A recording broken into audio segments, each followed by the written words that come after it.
Hi, Mira Boccaccio. Tonight I'm going to make a chicken dish. I'm going to turn my gas on now so that starts to heat up my pan while I'm telling you what we're going to put in it. I'm in like a little bit of a Spanish kind of mood, Spanish Italian. I'm going to mix flavors. So I have chicken, and I use 2 chicken breasts, boneless chicken breasts. I diced them up small like this. It's kind of like you're making it in a sense a chicken stew. I got potatoes. I have some sun-dried tomato, 5 sun-dried tomato julienne, about 2 tablespoons of black beans, chorizo. Here's where we get our Spanish influence. This is Spanish chorizo. It's actually sliced like salami, so I just took 5 slices and I julienned it. We're going to use that. And here I have 2 cipollini onion and 2 cloves of garlic. So we're going to first start by putting the extra virgin olive oil in our pan. That's about 2 tablespoons. We're going to put our chicken in. You can hear it, pan's hot enough. Remember,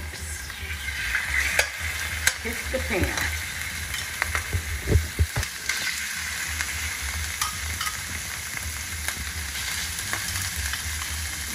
Pour that all in. You don't need the raw chicken juice. I'm going to salt and pepper this to start.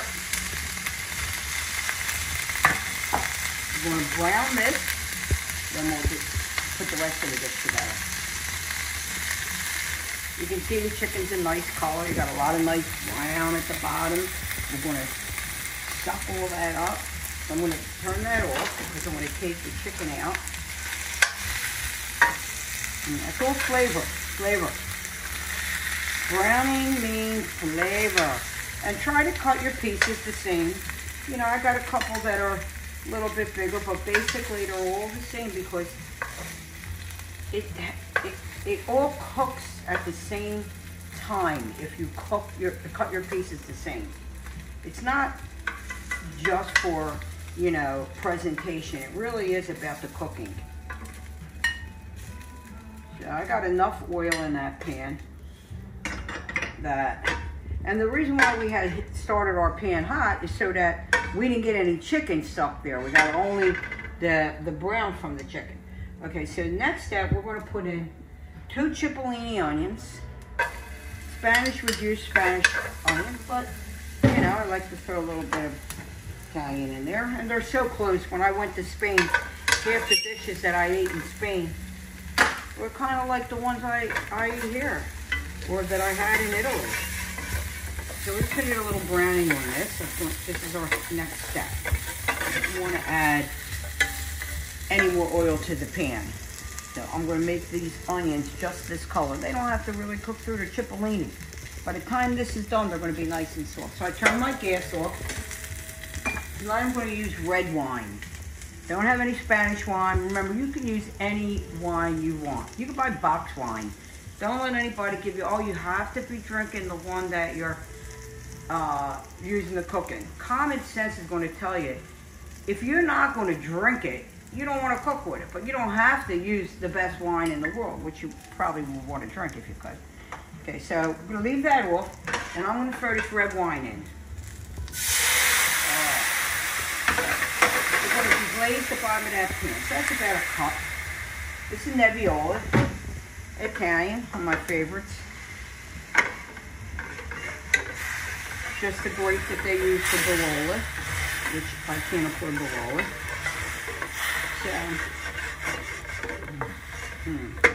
the red wine's going to give it a nice color. It's going to be a little bit different than, you know, when you use white, you know, in chicken stock, it's so white. But red's so good too. It's just like when you make a coq au vin. It's red. And I love coq au vin. It's one of my favorite cooking dishes. Now, you don't have to put potato in here. Honestly, today I decided what I wanted to put in this dish. So, basically what you're going to do. I'm just giving you some ideas of what to put together. Now, you can see that all the nice stuff at the bottom. Oh, look at that.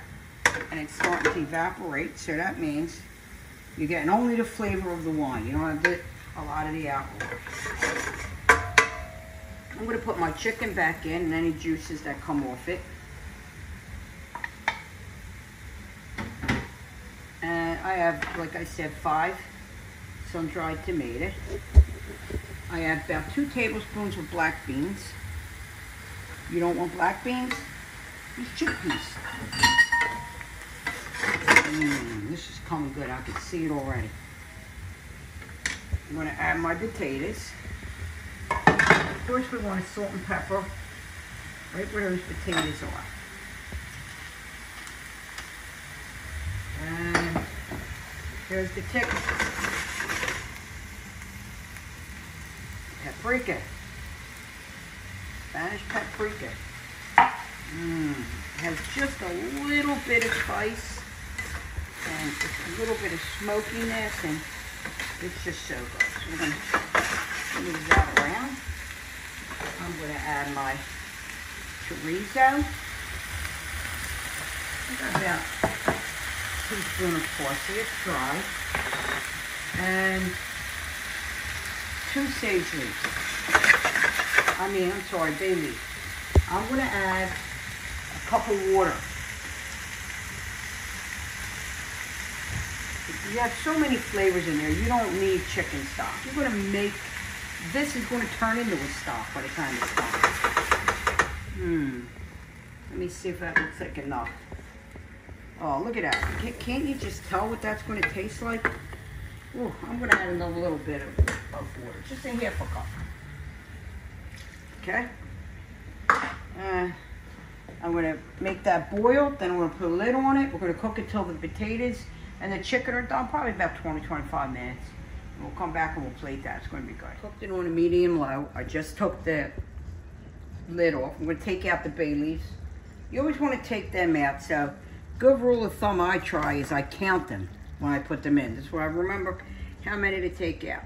So I think this is like my 3rd one. I tasted it for salt. It did need a little more salt. But, you know, taste it to your liking. You can see that's a nice sauce. Look at that. If you want it a little thicker, I'm going to take a couple of these potatoes and just smash them in there like this. That'll help thicken up the sauce more if you want. You can use rice as a thickener. You don't need cornstarch. You know, so mix that around. Oh, God, does this smell good. I feel like I'm back in Barcelona. Okay, we're going to plate it. Oh, this looks so good. If you didn't want to put the potatoes, maybe put some broccoli or any vegetable you want and put it over rice. If you don't like red wine, use white wine. It's like a chicken stick. And I love potatoes anyway. Starch. If you wanted to, you could dress it up with a couple herbs, but I don't need that. I don't need it. It's a waste of herbs, and I don't like doing that for garnish. I just don't like it. I like my food rustic and just tasty. So this is the dish. It's like a chicken stew. It's got a little Spanish influence to it. If you like this video, please share it. If you make it, let me know. Don't be afraid of the flavors. Everybody stay safe and cheers.